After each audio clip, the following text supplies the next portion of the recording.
Hi students, मेरे YouTube channel नव्या online classes में आप लोग का स्वागत है। हमारा ये सेशन अभी क्लास 9 का चल रहा है और यहाँ साइंस लिए हुए हैं। साइंस में बायोलॉजी पढ़ रहे हैं। चैप्टर 6 ऊतक है और जंतु ऊतक में अभी हम देखने जा रहे हैं घनाकार एपिथेलियमी ऊतक का थोड़ा सा परिचय और ये कहाँ कहाँ पाया जाता है। चूँकि ऑब्जेक्टिव में अक्सर इस प्रकार का क्वेश्चन पूछता है कि इस अंग में कौन से ऊतक पाए जाते हैं, उस अंग में कौन से ऊतक पाए जाते हैं, ऊतकों का नाम क्या है। तो इस प्रकार हम यहाँ पहला आज सेशन शुरू करके ये दिखाना चाहेंगे कि घनाकार एपिथेलियमी ऊतक का कार्य और कहाँ कहाँ पाए जाते हैं। इसका थोड़ा सा इंट्रोडक्शन है। क्या है कि इस ऊतक एपिथेलियमी ऊतक मतलब घनाकार एपिथेलियमी ऊतक जो है, इस ऊतक की कोशिकाएं घनाकार होता है। घना माने घनाभ के आकार का होता है। इसकी आकृति घनाभ जैसा लगता है देखने में। घनाभ में 3 विमाएं, लंबाई, चौड़ाई और मोटाई। तो घनाकार उसी को घनाकार कहते हैं। घनाभाकार कहीं कहीं रहता है, क्यूबॉइड शेप में नहीं, और उसी को घनाकार कर दिया। तो इसकी कोशिकाएं घनाकार होता है ना, इसलिए इसका नाम दे दिया घनाकार एपिथेलियमी ऊतक। और इस ऊतक के प्रत्येक कोशिका में गोल आकार का केंद्रक पाया जाता है।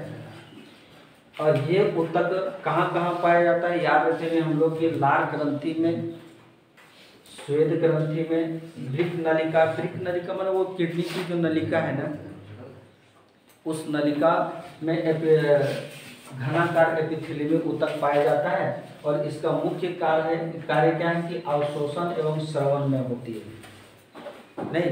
तो घनाकार एपिथेलियमी ऊतक का ये छोटा सा परिचय। अब हम लोग देखेंगे अभी स्तंभाकार एपिथेलियमी ऊतक का थोड़ा परिचय करा देते हैं उसका।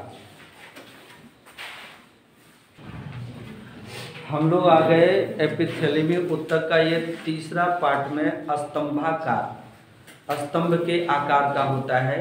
तो इसकी जो कोशिकाएं होती है ना, वो एक ही स्तर में सजे होते हैं, एक के ऊपर एक रखे रहते हैं कोशिकाएं नहीं, इसलिए इसका नाम कर दिया स्तंभाकार एपिथेलियमी ऊतक। ठीक है। और क्या है कि इसकी कोशिकाओं के मुक्त सिरों पर सूक्ष्म रसांकुर पाए जाते हैं। छोटी आंत के आंतरिक भित्ति पर एक उंगली नुमा संरचना पाई जाती है। असंख्य उंगली नुमा संरचना जो पाई जाती है उसी को रसांकुर या दीर्घ रोम कहते हैं। भिली नहीं, तो उसकी कोशिकाओं पर मुक्त सिरे पर सूक्ष्म रसांकुर होते हैं।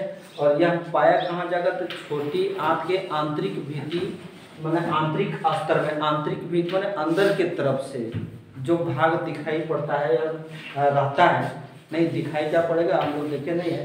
तो यह छोटी आंत के भित्ति स्तर माने भीतर में आंतरिक स्तर पर यह पाया जाता है। और इसका काम क्या है कि अवशोषण एवं अंगों के को आंतरिक सहारा प्रदान करना है। इसका भी काम अवशोषण का है, मैंने भोजन का अवशोषण किया और उसको आंतरिक सहारा प्रदान करता है। मैंने छोटी आंत सुदृढ़ रहता है, मजबूत बना रहता है इसी ऊतक के कारण। एक लास्ट जो बच गया है उसको हम लोग अभी देखेंगे। हम लोग आते हैं अस्तरित सल्की एपिथेलियमी नहीं, अस्तरित क्या मेरे हाथ में चाहिए। अस्तरित सल्की एपिथेलियमी ऊतक एक तुम्हारा छोटा सा एक परिचय ये है कि यह ऊतक ट्रेकिया के भीतरी सतह पर। ये ट्रेकिया कहाँ है? ट्रेकिया हमारे गले के सामने जो उभार वाला भाग जिसको हम लोग वाक्य यंत्र कहते हैं ना, एडम सेपल, उसका नाम ट्रेकिया दिया गया है। ठीक है। तो उसके भीतरी सतह पर यह स्थित होता है अस्तरित सल्की एपिथेलियमी। ये श्वास नली के भीतरी स्तर पर श्लेष्मा को एकत्रित नहीं रहने देती है। माने ये चिपचिपा, श्लेष्मा एक प्रकार का चिपचिपा पदार्थ है जो वहाँ एकत्रित होने पर श्वसन की क्रिया में बाधित होता है, तो उसको एकत्रित नहीं होने देता है ये श्लेष्मा को। ठीक है। अंडवाहिनी और गर्भाशय में पाई जाती है। महिलाओं में अंडवाहिनी जो जिससे होकर के अंडाणु गर्भाशय तक आता है उसमें, और गर्भाशय में अस्तित्व सल्की एपिथेलियमी ऊतक पाया जाता है। तो एपिथेलियमी ऊतक और इसके प्रकार को हम लोग देख चुके। अब यहाँ से हम लोग चलेंगे संयोजी ऊतक क्या है और संयोजी ऊतक के क्या कार्य हैं, उसका हम लोग परिचय को देखेंगे।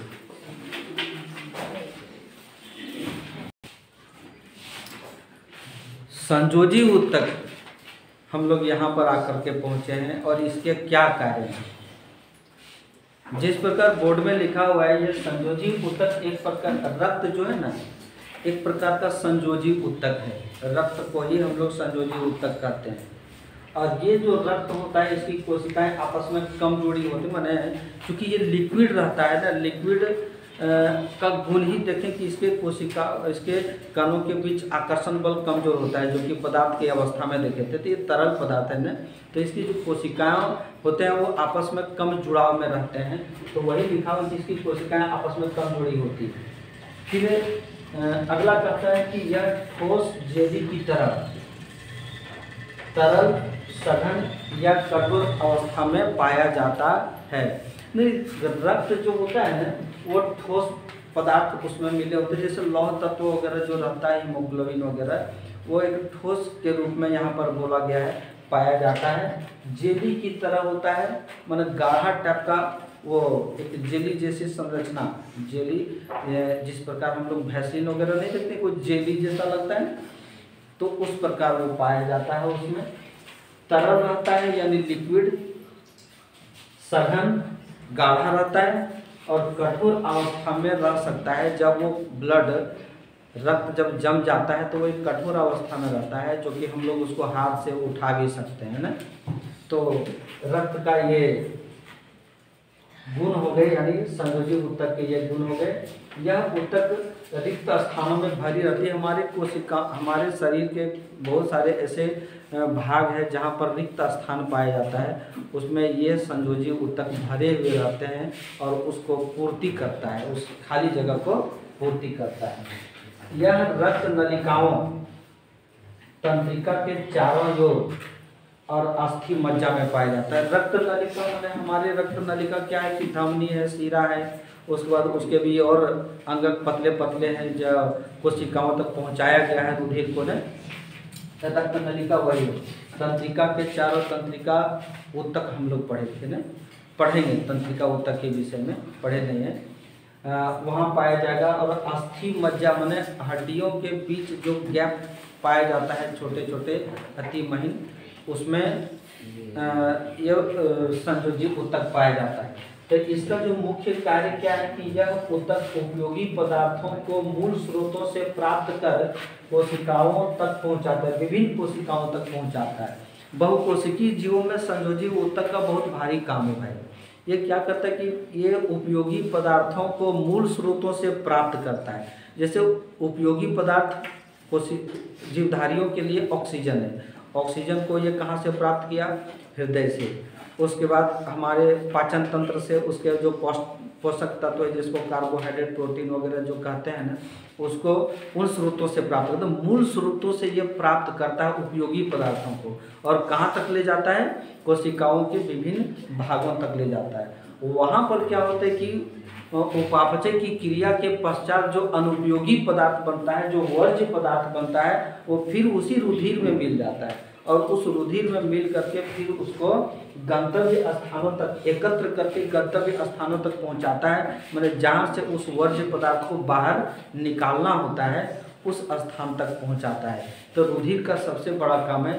और रुधिर, और जिसको हम संयोजी ऊतक कहेंगे, कि ऐसा है ना कि निरंतर किसी भी व्यक्ति या किसी भी प्राणी के शरीर में गतिशील होते रहते हैं। इसमें एक अनैच्छिक क्रिया होती है, अपनी इच्छा के अनुसार इसको रोक नहीं सकते हैं, न इसको चालू कर सकते हैं। जिस दिन इसका संचार रुक गया, उसका जीवन समाप्त हो गया। आगे अब देखेंगे हम लोग अगला ऊतक। देखो, अस्थि संयोजी ऊतक एक अन्य प्रकार का संयोजी ऊतक का एग्जाम्पल है। नहीं, ये क्या है कि पंजर, शरीर में पंजर का निर्माण करता है। माने हमारे शरीर को ये सीधा खड़ा रखने में मदद करता है। अस्थि संयोजी ऊतक, जिसको हम लोग अस्थि संयोजी ऊतक के नाम से जानते हैं। यह पंजर ऊतक भी है। पंजर का निर्माण करता है, कंकाल का निर्माण करता है ये ऊतक। एक प्रकार का कंकाल ही है, और कंकाल जो बना होता है वो हड्डियों का होता है, अस्थियों का होता है ना। तो यह मांसपेशियों को सहारा पड़ता है। जब हड्डी नहीं रहे, कंकाल अगर नहीं रहे, कोई भी बहुकोशिकीय जीवों में केवल मांसपेशी रहे, तो वो कैसा लगेगा? वो गोला फुटबॉल के आकार का गोल हो जाएगा ना, जिसका कोई आकार नहीं, जिधर रखो उधर ही वो लुढ़क के चला जाएगा ना। तो यही ऊतक जो है तो मांसपेशियों को सहारा प्रदान करता है। यह ऊतक मजबूत और कठोर होता है, काफ़ी मजबूत होता है, तभी तो मांसपेशियों को सहारा प्रदान करता है, और एक सुडौल और सुगठित शारीरिक संरचना का निर्माण करता है। यह कैल्शियम और फास्फोरस से बना होता है। मुख्य रूप से अस्थि जो होते हैं वो कैल्शियम और फास्फोरस के बने होते हैं। एक अन्य प्रकार का ऊतक हम यहाँ लिखे हुए स्नायु ऊतक। ऑब्जेक्टिव में अक्सर पूछता है कि अस्थियों को अस्थियों से जोड़ने के लिए, माने दो अस्थियों को एक दूसरे से जोड़ करके रखने के लिए जिस ऊतक का उपयोग होता है, उस ऊतक का नाम है स्नायु ऊतक। यह भी एक प्रकार का संयोजी ऊतक है। ये संयोजी ऊतक के प्रकार से बता रहे हैं। एक प्रकार तो ये हो गया अस्थि संयोजी, और एक हो गया स्नायु संयोजी, उसके बाद और भी है। तो यह एक अन्य प्रकार का संयोजी ऊतक है। यह उस ऊतक दो अस्थियों को आपस में जोड़ता है। ऑब्जेक्टिव में पूछता है, ये याद रखना। अस्थि को अस्थि से जोड़ने वाले जो ऊतक हैं वो स्नायु ऊतक, ठीक है। यह लचीला और मजबूत होता है। यहाँ पर हम बोले कि यह मजबूत और कठोर होता है, और ये जो होता है वो लचीला और मजबूत होता है। फिर अंतिम इसमें है कि इसमें अधात्री बहुत कम पाया जाता है। अधात्री माने कि रक्त, रुधिर की मात्रा इसमें बहुत कम होती है इस ऊतक में, नहीं। तो ये संयोजी ऊतक के दो प्रकार हैं। इसके और भी हैं, कंडरा वगैरह हम अगले दिन बताएंगे तुम लोग को कल।